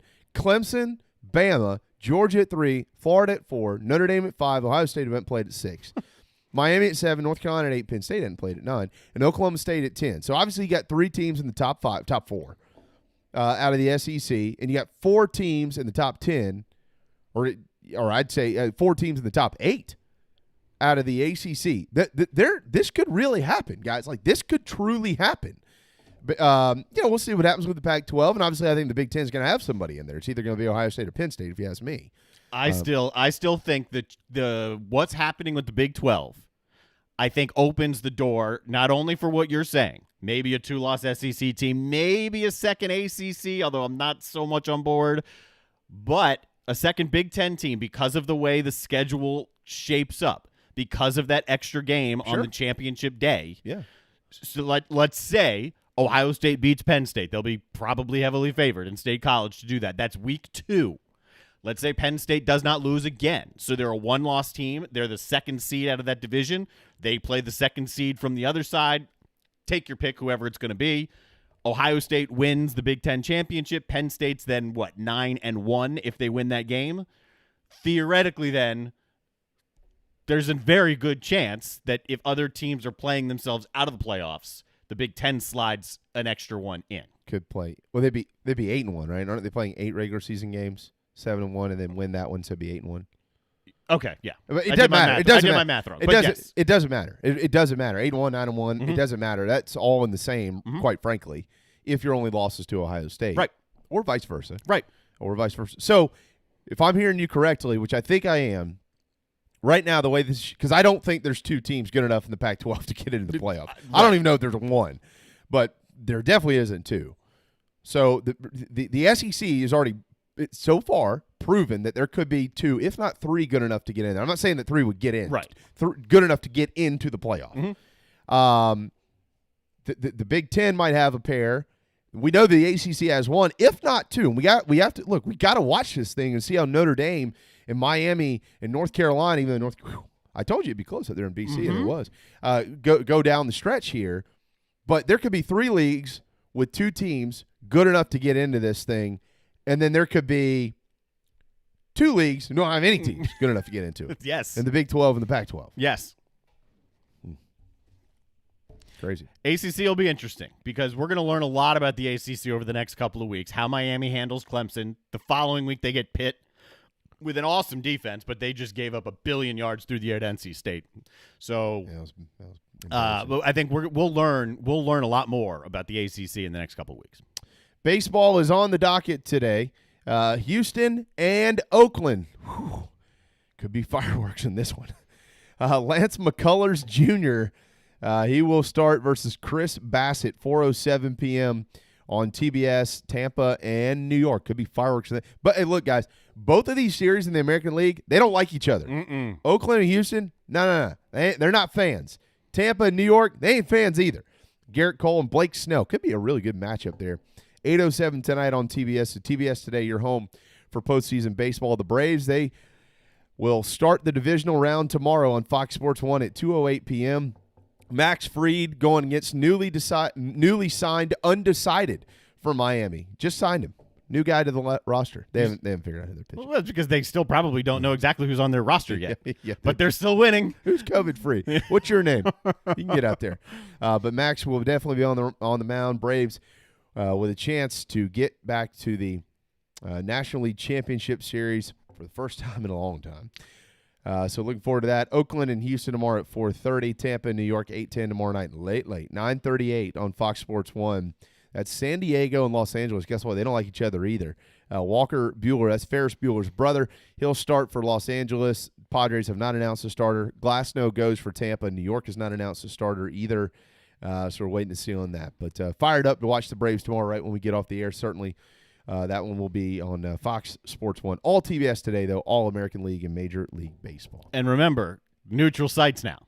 We're at the neutral site point. That's right. We're through the wild card round. So now the AL is playing in NL parks in LA and San Diego, and the National League is playing in AL parks in Houston and in Texas. Yeah, the Astros Athletics are in Dodger Stadium, and the Yankees and Rays are in Petco Park. Yep. Which makes all of no sense. And the Padres are in the playoffs, and so are the Dodgers. Right.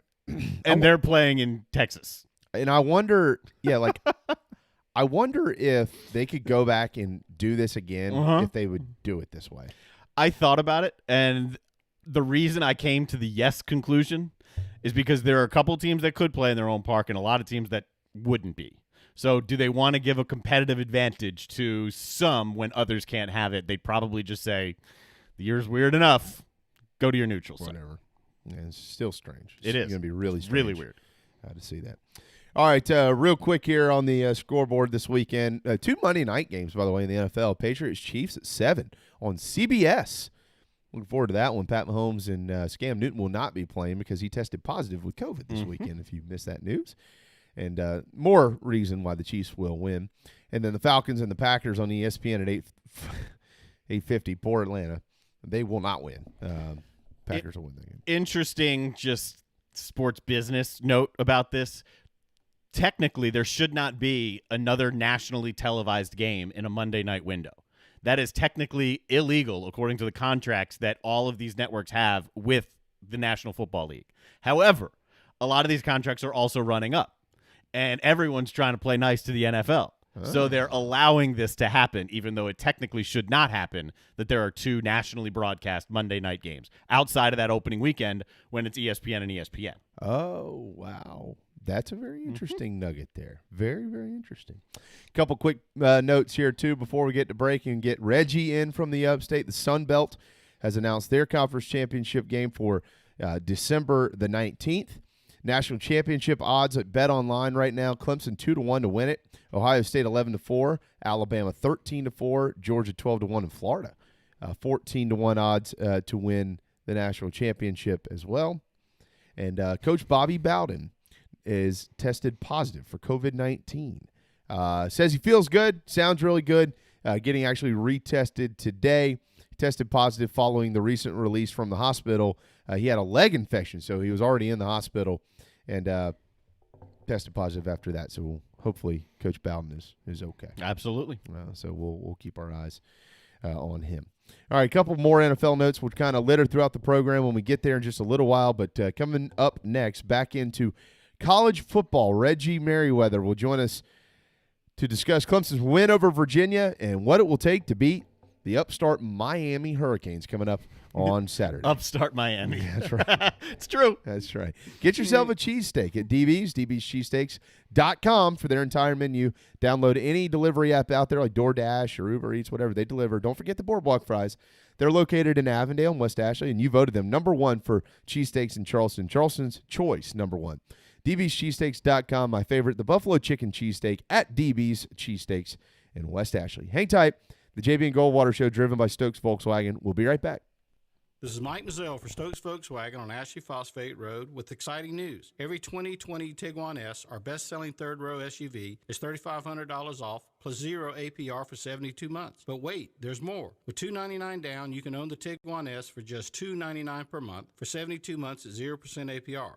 Not just one at this price, over 22 Tiguans to choose from. All $3,500 off plus 0 APR for 72 months and $299 down, $299 per month. Best of all, at Stokes Volkswagen, we are so desperate for used cars that we'll take any trade in any condition, running or not. We need your trade more, so we'll flat out give you more. And don't worry about your credit. Our lenders are more lenient than ever. So if you're interested in saving $3,500 on a new Volkswagen Tiguan S and owning it for $299 down, $299 per month, come see us today at Stokes Volkswagen on Ashley Phosphate or StokesVW.com. Peace and love at Stokes VW. Plus tax tag includes $399.50 closing fee. Offer subject to lender approval. Expires month end. The best cheesesteak in Charleston is at DB's Cheesesteaks. JB here. We say it every day, and we mean it. You voted for them.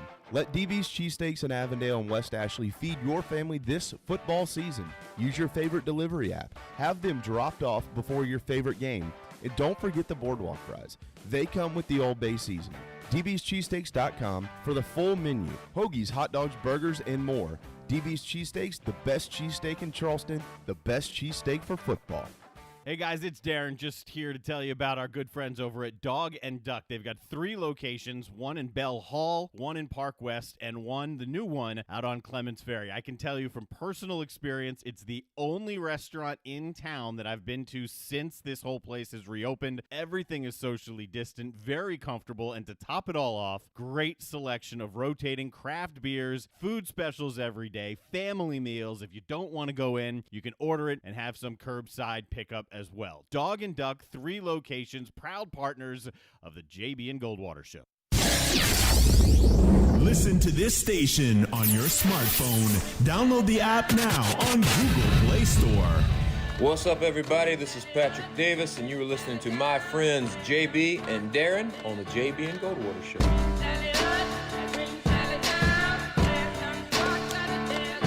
1:31. Welcome back to the JB and Goldwater Show on a gorgeous Monday afternoon from the Low Country of South Carolina, October the 5th. Halloween, right around the corner. A lot of orange on Halloween. A lot of orange in the upstate this weekend. Clemson beats Virginia 41-23, and now they'll turn their attention to the Miami Hurricanes. And to discuss that is former tailback and now current sideline reporter Reggie Merriweather here. Hopefully it's as beautiful up there in the upstate, Reggie, as it is down here today. But good afternoon, my friend. How are you? Tell you what, man, these intros into the Clemson segment keep getting better and better, buddy. Hey, look, man, I need to put something specific to you together. I can do that. We need a good little tiger rag thing going for you. Yeah, I can maneuver some stuff. I'm with it, man. I'm with it. But yeah, man, really great weekend. What a great game. Clemson played against Virginia. Weather was awesome. Upstate's awesome. Weather right now, man, the leaves turning and, can see them in the mountains too, man. It's really, really cool. Really, really good. It's football season. Fall. Yes, sir. Yes, sir. You are exactly right about that. 41-23, the final score. Clemson up 10-0 early, 24-10 at half. And you know what?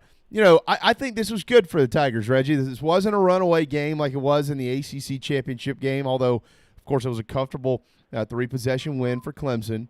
Got to give credit to Brendan Armstrong. This kid really battled, right? 24-43, threw for 270. I know he had 2 picks that he threw in the ball game, but he also ran it for almost 100 yards. So he's, he is the offense. If you could stop him, you'll stop Virginia, and Clemson contained him. Didn't totally stop him, but they contained him. But it was a good win. Trevor was really good once again. Travis Etienne had another nice day in there. Also had 5 catches for 114 yards, did the tailback, so he had a big game out wide. And it all seemed to kind of click at the right times for Clemson's offense. But I know that they're working on things because you got Miami coming to town this weekend. So your thoughts on the ball game, the good and the bad for Clemson? Well, I tell you what, I mean, if you sat there and watched the ball game, this is probably one of the sloppiest games that you've probably seen Clemson play in a while from a penalty standpoint. First half, just a bunch of false starts, had a couple personal fouls, just different stuff like that. And that's coachable stuff, right? You can fix that. I think, people didn't give Virginia enough credit. I said, man, this quarterback and this offensive line, I mean, these guys are big up front. They have a 6'7" wide receiver. That quarterback, he's a dual threat guy. Like you said, he had over 100 yards rushing. And, just didn't give them enough credit. But I tell everybody, too, I said, we talked about it on the radio during the game, is like, hey, if this secondary can hold up, it'll be amazing. And they had a couple big plays, but for the most part, they kept them in check by, staying in the rushing lanes and not getting too far upfield. And, the times that he did break free, third and long, or, he had that one carry, I think, for like almost 30 yards. It was third and maybe 15 or something like that. But, I mean, this kid can scoot, and he has an arm. And when you're throwing to a guy that's 6'7", that one amazing interception that Clemson had, obviously they were driving and, going down to they would have been within 10 at that point if they scored. But, I mean, 6'7" wide receiver, he left it short. Amazing one-hand interception, and that kind of turned the tide of the ball game. But, just going back to coaching again, if you look at, 2 minutes to go, a minute and some change left on the clock, they punt, Clemson gets the ball, they go 3 and out, then turn back around and give up a touchdown, in the 2 minutes before halftime, and they gain momentum, and then they come right back out and get the football back. But, defense was able to stop them. So just a few little mistakes that they made and just need to clean up. But overall, I think it was a great game, and this Virginia football team is a good football team, and they're going to beat a lot of teams in the ACC. You know what? I agree with you there. I mean, I think Virginia, I think there's some what we might consider upsets coming down the road because of the kid at quarterback, the Armstrong kid, and overall actually defensively. I mean, you got a Clemson offense that can pretty much score at will And I think that for the most part, they played about as well as they probably could. I mean, Clemson clearly the better football team. Here's the good news. So, yeah, I think Clemson had eight penalties in the game, Reggie, for 60, maybe 5 yards or something like that. I think they lost the time of possession by 7 or 8 minutes.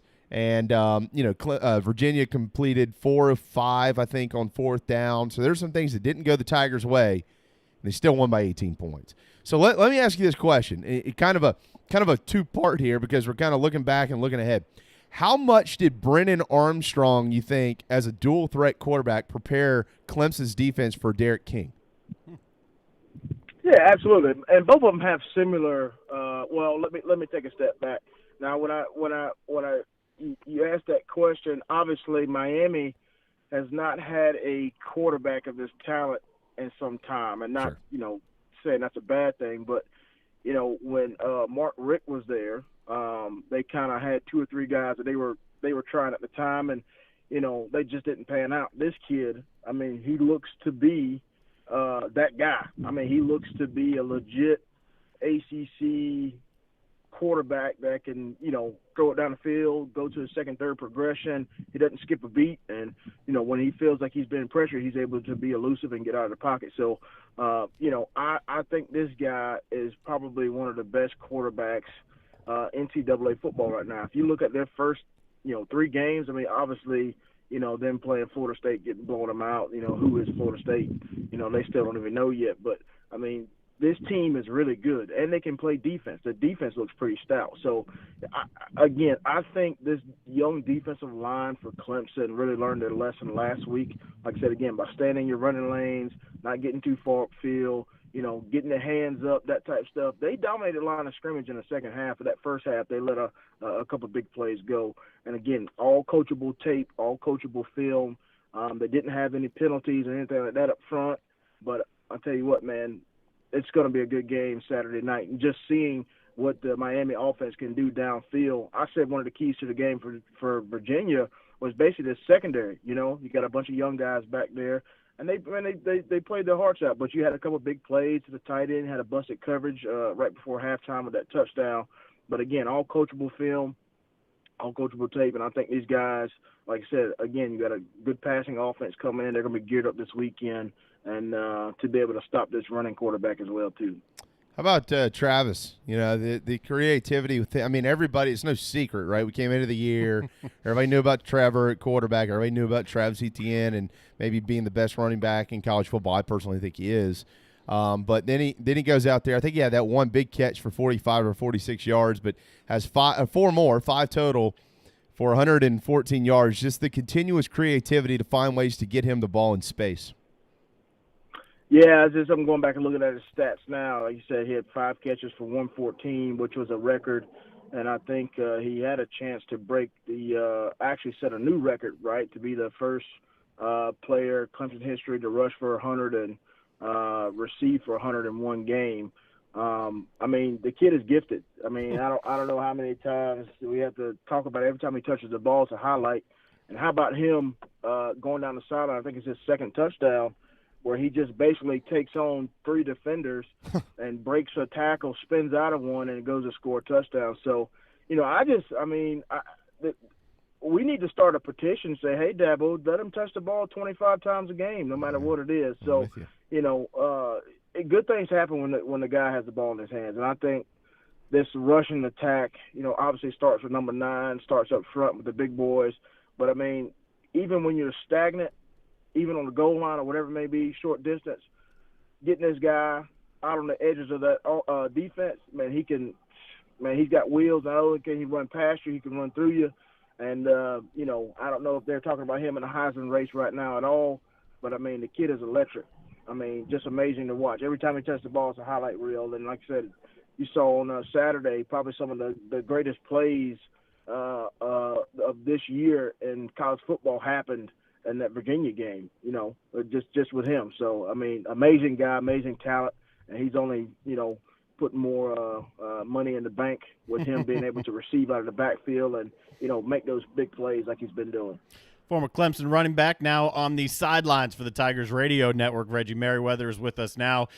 So you don't play great against UVA. Was it any part of the fact that it's Miami coming to town the following week? I mean, I know Dabo typically has these guys on a one game at a time mentality. He's got them pretty much laser focused. But did it seem as though they weren't as focused, and maybe the talk about, hey, we got Miami coming to town, it's probably game day, anything seep into them a little bit? No, I don't think that was the case. No, if this was back when I was there and, Tommy Bowden was the head coach, I could definitely see that. But as we've seen over the last few years, every game counts, right? So your next one, you got to win that to win the next one. So, I don't think they overlooked this team. I think it was Virginia's best shot to knock off the number one Clemson Tigers. I think it was a lot of mental mistakes by Clemson. And, you got a lot of young guys out there. You had even Lynn J. Dixon, who, as a two-year starter kind of, even he had a couple personal fouls and a couple drop balls, that type stuff.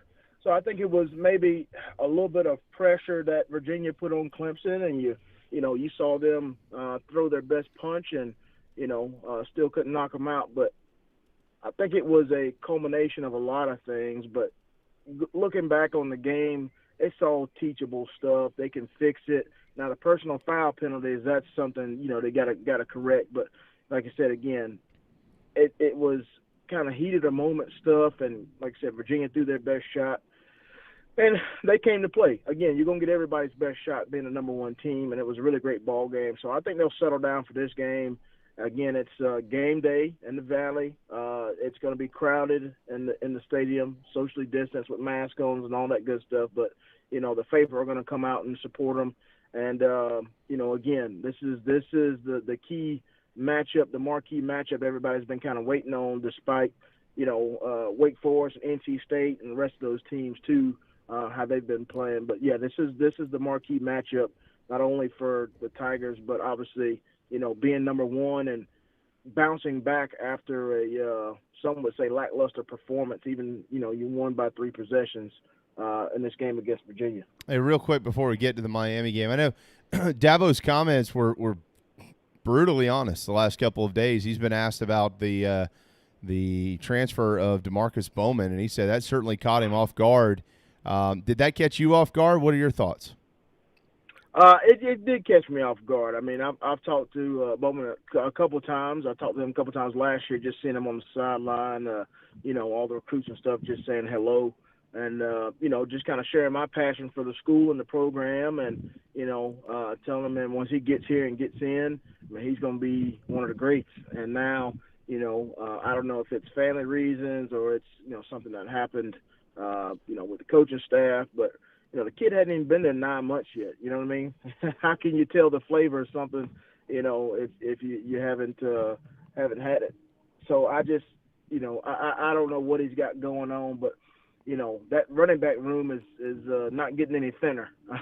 And no matter where he transfers or where he goes, he's going to have to compete, not only in the classroom, but, on the field. And, I don't know what his situation is, but if I ever see him again, I'll just tell him, man, best of wishes. And, football's kind of one of those things. The higher you go, the more pressure it is. So, stay focused. And if this is your dream, continue to go after it. So hopefully he lands somewhere where he can be the marquee guy. But again, that's hard to do because the bigger the fish, the smaller the pond, right? So, yeah. Hopefully he can get somewhere and, like I said, make his career robust and, have a great college career. From what I understand, Reggie, I don't know if you've seen this or not, but it does look like he's officially announced that he's headed to Florida. He's only going to be, I think, maybe 80 miles from home or something. So I kind of caught wind of this on, I think it was yesterday morning, and I just looked it up again. So it looks like he is definitely going to Florida. So that's there you go. There's someone else Gamecocks have to see every year. Whatever. All right. Just keep piling on. All right, let's look at these stats real quick, Reggie. So let's check this out. Miami, start the year. They beat UAB. They should have. 31-14. And then they go out there and they beat Louisville 47-34. Defensively, a little skittish that ball game, but they hung 47 on the road against the Cardinals out there in Louisville, Kentucky. They turn around and beat Florida State. Nobody thinks they're any good, but they did score 52 points, 52-10 the final score there. Clemson, of course, has beaten Wake by 24, 37-13. They shut out the Citadel, and they beat UVA. So clearly, neither one of these teams has seen one of that caliber to this point. I would say the most comparable would probably be against Louisville for Miami and probably Virginia for Clemson. Miami averages 499 yards a game offensively, 266 through the air, 232 on the ground. They give up 377. That's 230 through the air, 147 on the ground. Most importantly, though, they score 43 and they allow 19. Clemson scores 42. None of that really matters. They allow 12 and things like that. So very similar from a statistical standpoint. I'd say the schedules have been probably fairly similar as well to this point. Look, Reggie, I'm going to say today that I think Clemson wins the football game. I think they're the best team in the conference, and I think they're the best team in the country right now. But this is the first real challenge they've had in a long time in the regular season. And you got Derek King coming in there. You know, do you kind of have that gut feeling back again, like those butterflies? Like, okay, it's not a matter of if, it's by how much. Are those butterflies kind of returning to that Clemson fan base? Like, oh man, Saturday night, this is going to be interesting. That's a great question. That is a really great question. But, you know, if you look at the last probably 3 years, right, 2 years, 3 years in Death Valley, there hadn't been too many teams that come in and give them a scare. You know, you had Syracuse a couple years, NC State. But other than that, it hasn't been many teams to, you know, come in there and score over 30-something points and, you know, put them on their heels. But I will say this. If Miami has any swagger from the old Miami, you know, a lot of teams say, oh, we're back, we're this, we're that. It will be a ball game. But, again, with Brent Venables and this defensive front, I mean, he was mixing it up this past week, sending pressure outside, inside, you know, 2 turnovers, won a turnover battle there. I think it's got a lot to do with coaching, but also your Jimmys and Joes. And I just think Clemson has the upper hand in both of those in this matchup. And for Clemson to be successful, again, lineman and assignment, you got to make sure you don't turn over the football. Defense, you got to make sure you guard the tight end. Don't give up any big plays like they did this past week, and they'll come out victorious. But, you know, watching Miami in those games, especially that Florida State game, I mean, they've got moxie, they've got swag, and it reminds me a little bit of that old team defensive where they're flying around. You got, you know, 6, 7, 8 hats to the football every play. And like I said, they look like a really good football team. But I'll tell you what, man, the Valley, even though it's not going to be packed, is still intimidating. And I give the upper hand to Clemson and the coaching staff to have these guys dialed in. You know, last week Latson had a couple of good catches, and Amari Rogers, I mean, what can you say about this guy that hasn't already been said, man? The toe tap in the back of the end zone, one hurdle for a touchdown. He almost had a third touchdown and ended up dropping it. But I tell you what, man, you got to kind of pick your poison with this offense. And if that defense continues to be ball hawks like they've been doing, and these young guys continue to, you know, rough up these receivers, get in their face, it's going to be a long ball game for the Miami Hurricanes for sure. How about for you? I mean, knowing that you've got a game like this, it's been a while since you've really been home or road, really tested going into a game thinking that way in a regular season game. As a broadcaster, part of this crew, I mean, it's got to have your juices flowed a little bit, doesn't it? Oh, all the time. I think every game, I mean, especially on the, like you said, on the road too, going into a place, you know, hostile crowd, that type stuff. You know, as a former player, man, I love it. There's nothing like going to somebody else's picnic and, you know, taking all the barbecue and leaving. But it's really cool to see these young guys. Again, you win with class, you lose with class, and I think, you know, watching this team develop and grow over the years, has been just amazing. If you look at the talent they have now, Trevor Lawrence is going to be the number 1 overall pick. I think everybody knows that. But it's like picking apart his game during the game, the stuff that he sees, the throws that he makes, and all this talent that he has around him too, has really been all-inspiring. And just to think again, how far this program has come since, 2008, 2009, 2010, just a decade ago, this was a 7-5 team. You know what I mean? Now, 10, 11, 12 wins and a championship, is what's expected. And again, the coaching staff, all these players, these guys are locked in. They have a goal that they want to get to. And again, Miami is just another bump in the way. And I think you'll see a laser-focused team this week. Not as many mistakes, false starts, that type stuff, personal foul penalties. I don't think you'll see that this game, but you will see a lot of big-time plays being made by 9, 16, 3, 2, 11 on that defensive front, all those guys, man. I think everybody's back and healthy, and, it's going to be a great ball game. And I think we need to be probably fair to the conversation as well. While Clemson has not lost a game at home, period, since 2016, that was the Pitt upset. They have had a couple early season big matchups. 2017 was Auburn, and they beat them. And then 2019 last year, which I think this team is better than the A&M team. But A&M came in last year in the second week of the year, and there's a lot surrounding that ball game. True. But I think this is Reggie, I think this is the biggest ACC game for sure in Death Valley since 2016 when Lamar Jackson brought Louisville to town. And Clemson beat them 42-35. Would you agree with that? Yeah, absolutely. And like I said, there's seldom times when you get ball games like this because of the hype. And right now, in the climate of football, everybody's healthy. Nobody's tested positive for COVID on either side. I think that's just a ginormous feat in itself.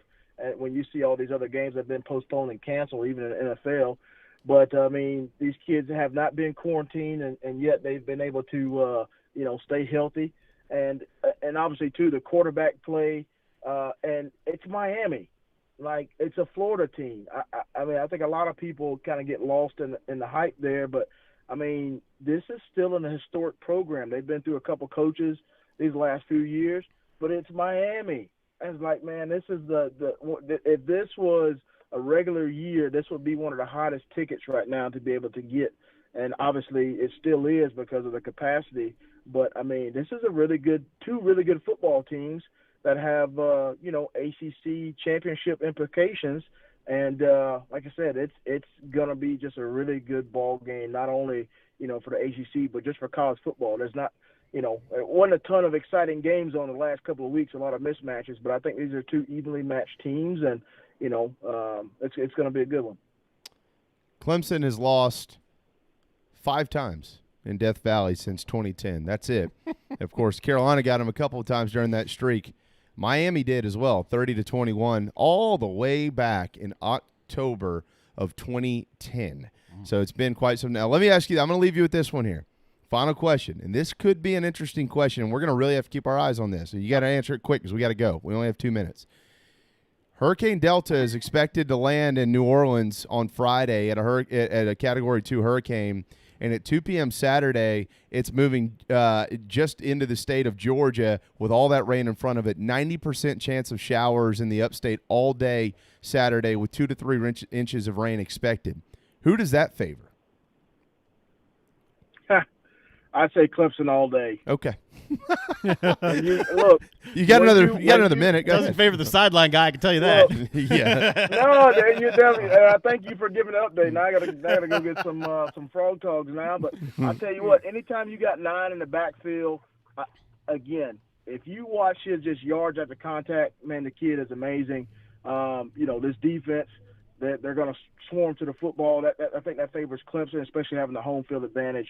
But anytime you got 9 in the backfield, don't bet against them. It's going to be a really good ball game. It doesn't look like there's a bunch of wind that will be coming in with it, but certainly the weather, obviously that could change game plans somewhere. I would think more on Miami's side, certainly. Trevor Lawrence can probably still spin it out there in a hurricane.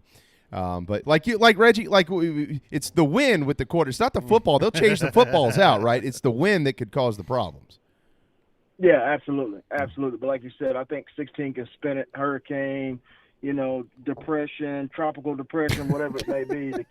The kid can throw the football for sure. Yeah, and like I said, he's going to be the number 1 draft pick. No doubt. A lot of hype behind him, and I think he's still got a lot to show us. So, yeah, God help him if he ends up with the Jets. But between now and then, he might have a national championship. So who cares? Reggie, go get you a jacket, man. You're going to probably need it on Saturday. It's going to be chilly and rainy. It looks like up there for the Hurricanes. It's shocker. They come to town and they bring one with them. Hopefully, how many times are we going to hear that in the broadcast? Hopefully, Clemson's able to put it all out and get another win. Thanks so much, man. We really appreciate it. Good talk with you today. Have a great week, and look forward to watching it and listening to your broadcast on Saturday night. I appreciate it, guys. Go Tigers. There you go. Former tailback at Clemson, Reggie Merriweather. Real quick, over the weekend, jockey Robbie Alboredo made a power move to pass Authentic and win the Preakness. How about that? Swiss Skydiver goes head-to-head and wins it by a head length, as a matter of fact, this weekend. It's the 6th filly to win the Preakness, and the first since Rachel Alexandra in 2009, as a matter of fact. So didn't know. They were the third leg, obviously, this year of the Triple Crown.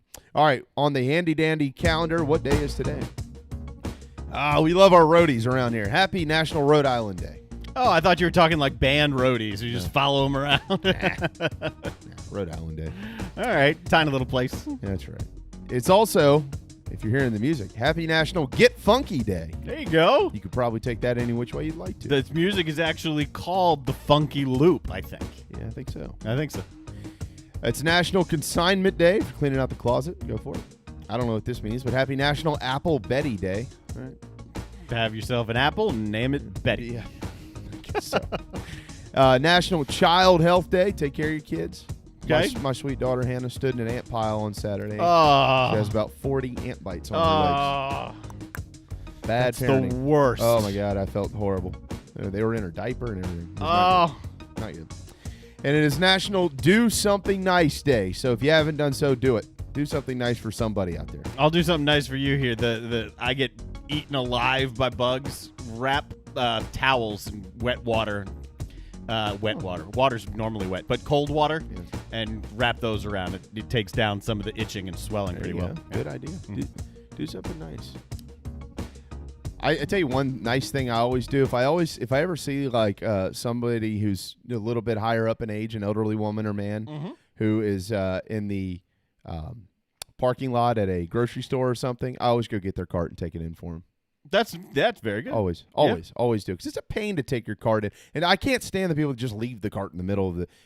There's the cart thing. I always try to park closest to the cart things. There you go. So that's the key.